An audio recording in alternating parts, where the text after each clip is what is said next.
I shot a man last week. In the back. I miss it now. It was really interesting. Still, I'm not going to get depressed about it. You have to look to the future. To have something like that under your belt can be quite useful. You never know when you might be called on to repeat the experience. It wasn't in the line of duty.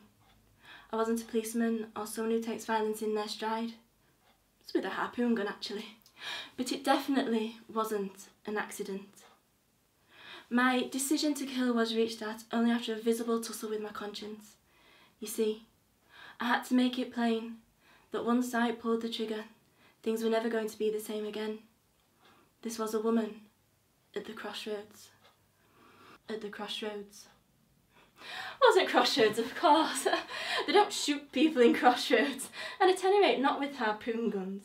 If anybody was to get shot, it would be with a weapon more suited to the motel ambience.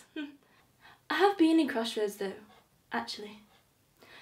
I was in an episode involving a fork lunch. Well, I say fork lunch, the script said finger buffet. I said to the floor manager, I said, Rex, are you on cans? Because I'd like some direction on this point.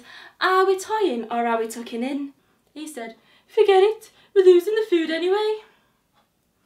I was playing woman in a musquash coat, a guest, at a wedding reception. I was scheduled just to be in the one episode. However, in my performance, I tried to suggest that I'd taken a fancy to the motel, in the hopes that I'd catch the director's eye, and have me stay on after the fork lunch for the following episode, which involved a full-blown weekend. Sat all interested in the soft furnishings, running my fingers through the formica and admiring the carpet on the walls.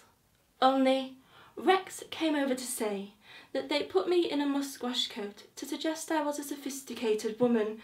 Could I try and look as if I was more at home in a 3-star motel?